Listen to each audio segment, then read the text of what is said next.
Blog Talk Radio. Welcome to Last First Date Radio, featuring interviews with experts in dating, relating, and mating in midlife. And now, here's your host, Sandy Weiner. Hello, everybody. This is Sandy, and this is the place to be for creating a healthy, happy relationship in midlife so you can go on your last first date. And today I'm going to be speaking with author and actor Judi Schindler, and we're going to be discussing a humorous approach to how to survive a long-term marriage. It's pretty rare these days to have a marriage that lasts over 50 years. So Judi has a lot to share, and it's going to be entertaining as well because she's a lot of fun. And I just wanted to say that if you're out there and you're dating and you're frustrated, if you identify the unhealthy patterns from your past and heal them, and you honor and value all parts of yourself, especially the parts that people told you were too much or not enough, you will transform your love life and become the woman of value who attracts in toe-curling epic love. And every week I bring you a tip on how to become that woman of value, and this week's tip is step number 6, which is know when to say yes. Many times we have opportunities that come up and we're afraid to say yes, and the one that I think of the most in my life is the TEDx talk that I gave before I ever was comfortable on a stage, and I mean never talked on a stage. But I had passion and I had a message, and somebody gave me this amazing opportunity to do a TEDx talk. And as scary as it was, I said yes, and it was one of the best decisions of my life. And if you'd like to watch that TED Talk, you can go to my website, lastfirstdate.com, and click the About section. It's really my life story and how I used to date like a Tootsie Pop, and that's a whole other story. So check it out. And if you're not already a member of my private Facebook group, which is called Your Last First Date, please join us. The conversation's positive, supportive, and always interesting. So that's Facebook, Your Last First Date. And now for my guest, Judi Schindler. She, in 2012, began entertaining audiences with her witty, candid advice about men and marriage. Her program, Husbands and Owners Manual, How to Survive a 50-Year Marriage, explains how to select a husband and how to maintain him in good working order. 5 years later, she wrote a funny and wise book with the same title. Schindler began her career as a PR and marketing consultant, heading a 10-person firm for more than 40 years. And in 2008, she took up a second career as an actor and began performing in local theaters, doing commercials and films, and recording voiceovers for many organizations. Join me now for episode number 296, Husbands, an Owner's Manual, a humorous look at how to stay married. Welcome to the show, Judi. Thank you, Sandy. I'm happy to be here. Yeah, happy to have you. So let's begin with the beginning about why you wrote this. Why did you start writing about and talking about marriage? Well, I probably have been talking about it most of my life, but I started writing about it and performing it when I became an actor. You know, as you had mentioned, I had owned my own business for more than 40 years, and when you own a business, you're the boss. When you're an actor, you suddenly become the low man on the totem pole. Everybody else, the cameraman, the person who puts the tape down on the floor so you know where you stand, everybody's more important than you are. And I think it was probably a control issue. I wanted to have something that was my own that I could perform. And when I stopped to think about what did I know anything about, that was one topic, marriage. I did know something about that, not only, from my own marriage, but from what I've been told by my friends when you sit around and talk about men, as we do. Mm. Yes, you definitely have a lot of experience, and I know I used to talk to my friends all the time about their marriages when I was married. So there's a lot of humor to be found in marriage and wisdom. So let's talk about the best advice that you can give somebody who wants to stay married for life. Well, I always say that the secret to my marriage is that in 53 years, my husband and I have never had a single meaningful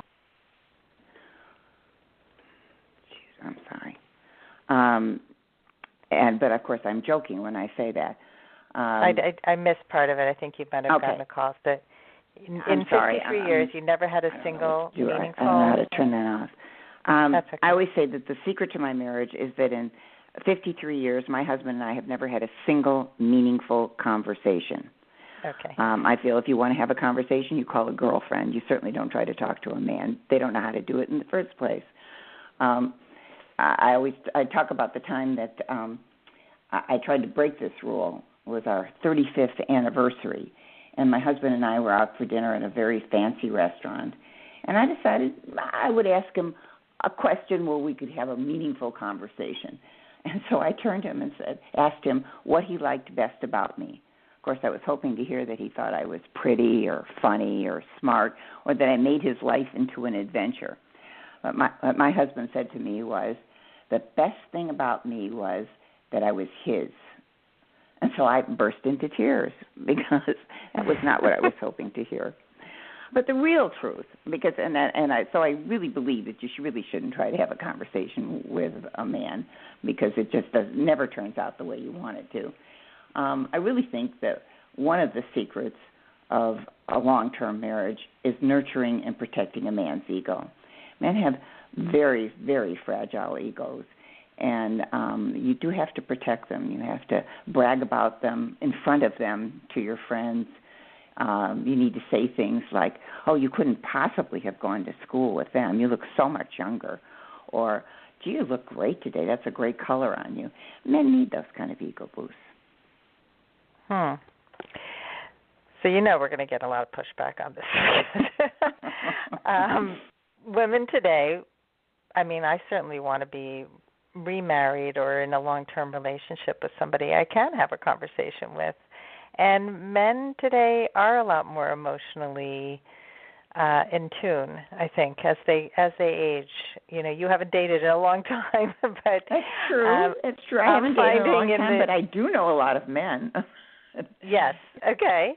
And the men don't like to speak about anything deep or have any they're not in touch with a lot of things. Once in a while you find a man that knows a lot about a subject you may be interested. This may be a man, unlike your husband, who likes theater, and we'll talk about theater, or likes art, you can talk about art. But when you get down to real emotional things, I don't think you'll find many men are really in touch with their emotions or want to even have a conversation about it. But I could be wrong, Sandy. There could be one out there. There's more than one, but yeah, I hear what you're saying. I think a lot of women expect men to be like their girlfriends, and even in conversation, I have this issue with a lot of clients who like to speak in very long stories. They tell you something, and it's so long that the man's eyes are rolling back in their head because they can't track them. They are just all over the place. They're connecting 8,000 things that happened to them that day, and the man is like, just get to the point. So that's one of the things I actually train women to do, is to try and get to the point when they're talking to men, because men need to win, and they can't win if they're not tracking how to answer the question. So is that something that you've found in your own marriage, about like how to bottom line a story, things like that? Well, as I said, I don't really try to do this, but I do think that men try to solve your problem. You may just want to vent, and they want to find a solution for you. And often you don't want a solution. You just want to vent. Right. I think that can be a communication issue between men and women as well. Yeah, so I tell women in that case to tell a man up front, if they just want to vent and they're not looking for a solution, to just please be a sounding board, and that is helpful, so that they won't get fixed and be pissed off. Well, we're talking about, it sounds like men are these little fragile beings, and they're kind of Neanderthal, and they don't really talk much. What do you get out of your marriage if you're dealing with this fragile Neanderthal? Like, what are some of the good things? But I remember I've been married for 53 years. And when you have been married that long, you have really built a solid foundation between the two of you. You've built a family. You care as much about his relatives as he cares about yours. when there is some occasion, a wedding or a death in either family, you have an emotional support that goes beyond what you would get from a friend. If you've had children, you've built a family together. In our case, we were babies when we got married. We can look back at our entire adult life and see the same person at your side. You know, growing a little older over the years, a little grayer, I always say, blonder in my case. There's something very satisfying about having done that. And go ahead. Yeah, I think that's the thing that you get. It's not this person you're married to for a long time is not just your lover or your companion, but really the other half of yourself and in your life and your life. Yeah. All right. I just wanted to get a little bit of positivity here. I know a lot of people are like, oh, I don't really want on the that. other hand, they're very should funny because they're really not like us at all.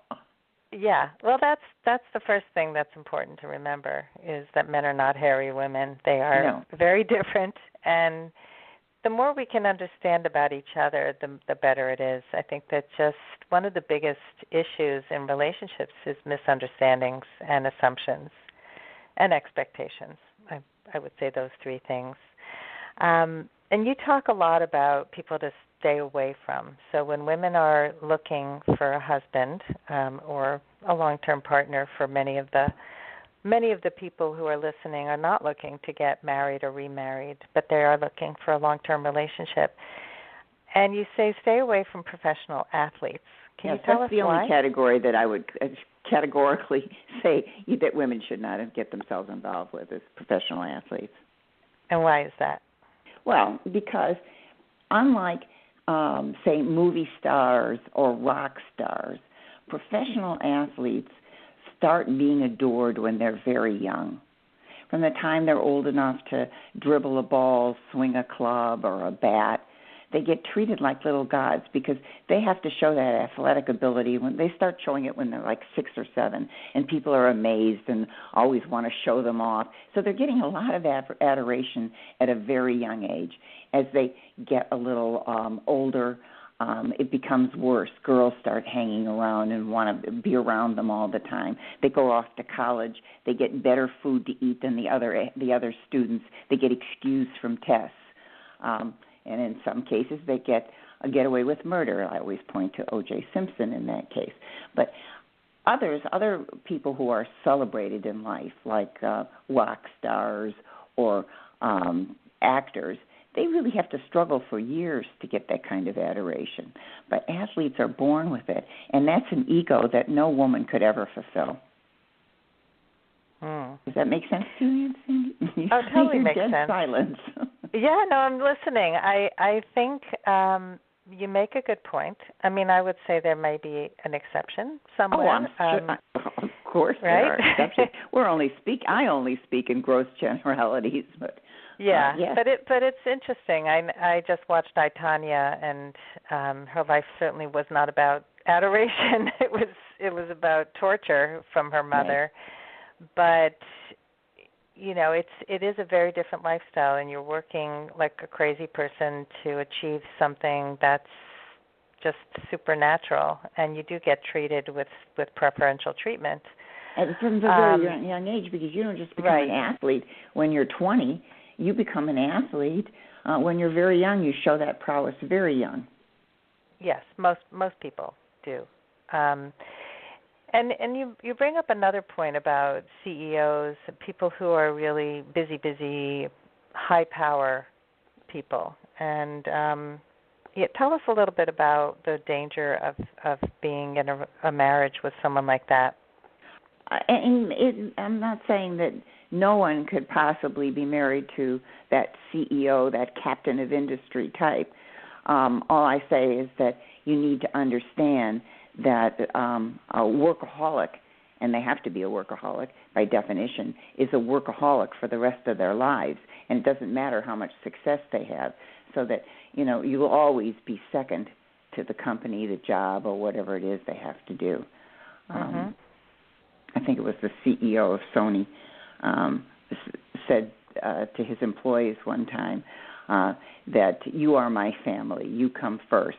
And that's great for the company, but it's not so great for his wife and kids. Yeah. It depends on whether you can have that kind of independent life where you are serving the needs of somebody else and not expecting a lot in return. Yeah, and people complain about this all the time. I've had many clients come to me who what they think they want is a CEO, is somebody in a C-suite, and they think that comes with security, financial freedom, a lot of things that they think they need to make a marriage successful. And what they don't realize is that most of these men that they're dating are not emotionally available. They are completely married to their work, and you come second or third. Okay. And so I agree with you. I think, again, we're talking generalizations, but there are many people who are so involved in work, and they don't even realize that they're not available. I'm sure that's true. I wasn't married to that type, but I have seen that type. I've seen it too. So let's talk about cracking the code. You're cracking the man code here. Right, because we're not only different, we speak different languages, Sandy, so you have to understand a few basic phrases so that you know what they're really saying. So let's talk about some of those examples. So when a man says, I'll do it later, he means, I don't want to talk about it. And if he says, I'll think about it, he means, I don't want to talk about it or think about it.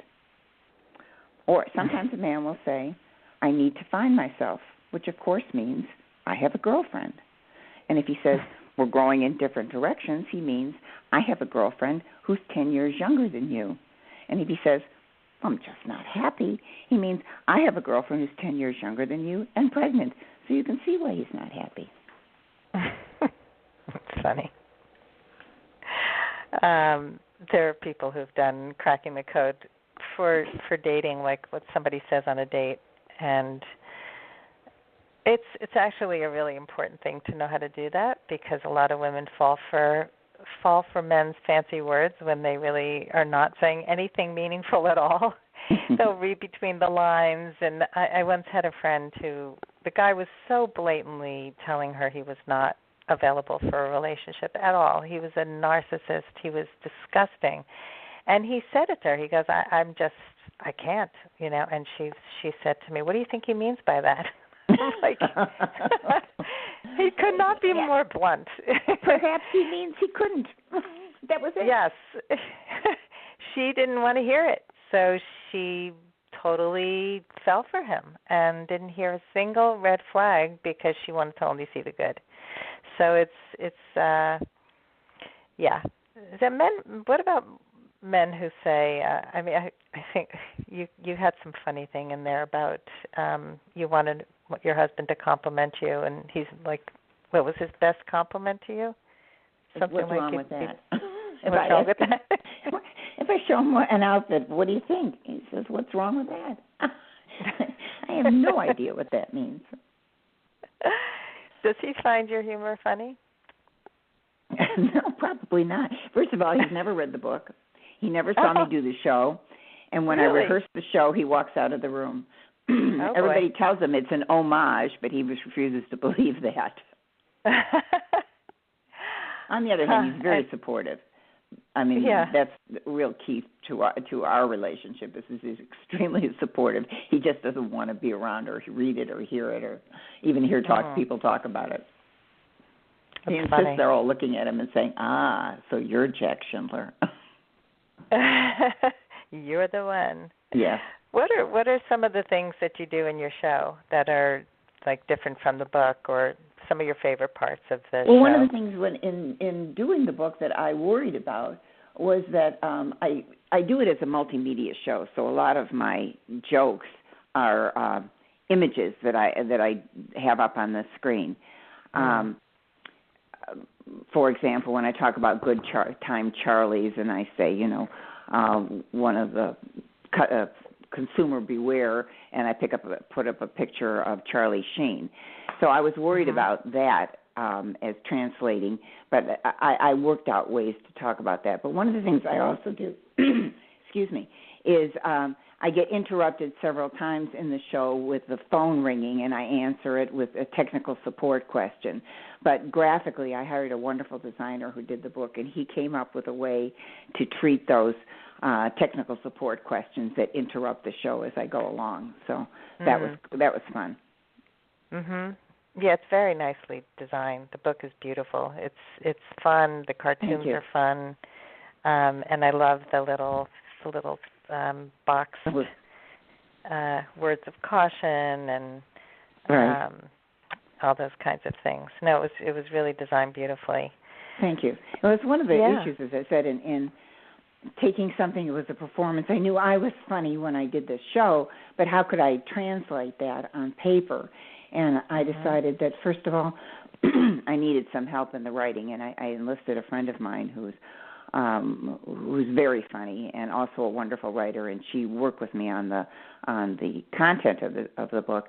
And then I hired a great designer to make it look fun, because you needed to know right away that well, a lot of the things I said were absolutely true, of course, I believe, but I wanted to know that it was people to know that it was fun at the same time. Yeah, no, it definitely came across. So let's talk about the benefits of a long-term marriage, since most marriages are ending before they become long-term. Well, as I said, I think that if you can look back on the life that you created, and then first of all, of course, the benefit is you never have to date. your last first date, you never have to have another date in your whole life. That's pretty good. Right. But really, on a more serious side, the fact that you've built a life together with this person is very special. One of my sisters recently died, and my husband was there for me in an instant. She lived in Arizona, and I wanted to be there for my other sister who was in Arizona, and I think that at last minute, airline tickets cost $1,500. He didn't hesitate that was something we should do, to go there and be with the other sister. Just so many things over our life where my husband really stepped up and was right there in moments of crisis. There's something just really wonderful when you can look back on your life like that and know that you had someone who was right there with you all the way. That's not something girlfriends can always do. Girlfriends have, other lives. And I'm not saying that I think marriage is for everybody, because I think there are a lot of benefits to, knowing that the toilet seat's always down, and that nobody's going to take the remote control and make you watch some stupid judge show or something. There's a lot of benefit to being single, but at the same time, a long-term marriage is something very special, and I consider myself extremely lucky that at the age of 22, I was able to find someone by sheer luck. I mean, surely I did not know the values I was looking for at 22 for someone I could spend the rest of my life with, but I actually did find somebody, and that's lucky and something to be very grateful for. Yeah. Let me ask you a question about your family of origin, your parents, and his parents. Did they both have long-term marriages that were happy? My husband's father died when he was like 62, but they must have been married at least 35 years before he died. And in my case, my father died when my mother was 32. She'd been married for 11 years when my father died. Wow. And then she remarried and was married again for another probably 35 years. So neither one of us come from divorce, but I can't say either one of us came from a 50-year marriage. Mm-hmm. But happy marriages. But happy marriages, yes. Mm-hmm. And I think that makes a difference, where your idea of a family blueprint, which I do with my clients as I go over their family blueprint, and how respect was seen in the house, how people treated each other emotionally, just in all ways. When family comes first, when you can see the family values are strong, it makes a big difference in how somebody chooses a partner later in life. So, I think that has something to do with it. But the other part, it's not just luck. You've learned to have realistic expectations and but I don't think I started off that way. No. No. I can tell you an exact example of something that happened early in our marriage. My husband likes television, and I was sitting home one night watching him watch television. I have no idea what it was he was watching. I had no interest in it, but I was sitting there watching him. And I said, is this how I'm going to spend the rest of my life, watching my husband watch television? And I said, wait a minute. He didn't tell me I couldn't go to the movies with a girlfriend or go take a painting class or go jog around the block. There's nothing to make me sit here and watch him watch television. And if I did that, I would be just blaming him for not doing what I wanted to do. And that was a key moment in our marriage. Yeah, that's pivotal. It was an aha. Well, you took charge of your own life instead of blaming him. And that's a big part of why relationships fail. And I think many people grow up with that model of, it's all your fault, and, if you only did this, and, you talk about how people don't change, don't get married hoping a husband will change. They don't. No. And that's a big issue. I mean, I certainly did that. I thought, well, with time, he'll be more like the man I hope he'll be. That's not how it works. That doesn't happen. You just have to decide what you can live with and what you can't. Exactly. And be realistic about what people are like, and if you can't live with it, don't go there. So, exactly. Give us some parting words that you'd like to share. What do you want people to take away from this conversation today? Well, I'd like them to take away a few basic truths that your marriage is as much you as the man you're married to.